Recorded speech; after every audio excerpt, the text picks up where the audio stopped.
উজানের ঢল আর টানা বৃষ্টিতে দেশের উত্তর পূর্ব ও মধ্যাঞ্চলের নদ নদীর পানি বৃদ্ধি অব্যাহত আছে।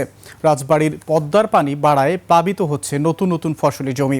জামালপুরে পুরাতন ব্রহ্মপুত্র নদের ভাঙনে বিলীন হচ্ছে ঘরবাড়ি ও আবাদি জমি। অন্যদিকে রংপুরে তিস্তার পানি বাড়লেও গাইবান্ধায় কমছে নদ নদীর পানি।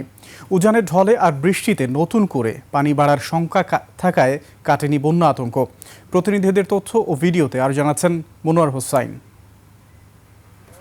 জামালপুরের ইসলামপুরে পুরাতন ব্রহ্মপুত্র নদের তীব্র ভাঙনে প্রতিদিনই বদলে যাচ্ছে নদী পাড়ের চিত্র। গত 10 দিনে লক্ষ্মীপুর পূর্ব ও পশ্চিম পাড়ের বেশ কয়েকটি ঘরবাড়ি চলে গেছে নদীগর্ভে। মেলান্দহের বিভিন্ন এলাকায় ভাঙনের মুখে ঘরবাড়ি, কবরস্থান, রাস্তাঘাট ও আবাদি জমি। এরই মধ্যে নদীগর্ভে বিলীন হয়েছে কয়েকশো একর ফসলি জমি।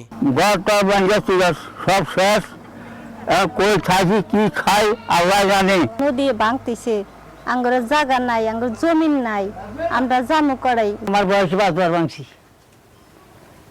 ভাঙছি। এখানে কোথায় যাবো, কই যাবো, কি খাবো, কি সমাচার, জমা তুমি যা কি যা সমৃদ্ধি মধ্যে। রাজবাড়ীতে উজানের ঢল আর টানা বৃষ্টিতে প্রতিদিনই বাড়ছে পদ্মার পানি। গত 24 ঘন্টায় দৌলতদিয়া গ্যাস স্টেশন পয়েন্টে পানি বেড়েছে 10 সেন্টিমিটার, 4 দিনে বেড়েছে 63 সেন্টিমিটার। পদ্মার পানি বাড়ায় বেড়িবাঁধের নিচু এলাকায় নতুন নতুন ফসলের জমি প্লাবিত হচ্ছে।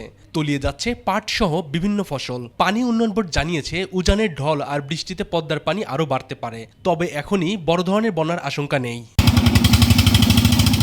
এদিকে গাইবান্ধায় যমুনা, ব্রহ্মপুত্র, তিস্তা, করতোয়া ও ঘাঘট নদীর পানি কমতে শুরু করেছে। জেগে উঠেছে নিম্নাঞ্চলের ডুবে যাওয়া চর। পানি নেমে যাওয়ায় ফসলের ক্ষতি তুলনামূলক কম হয় স্বস্তিতে কৃষকরা। তবে রংপুর বিভাগের তিস্তা, ধল্লা ও দুধকুমার নদীর পানি গত 24 ঘন্টায় বেড়েছে।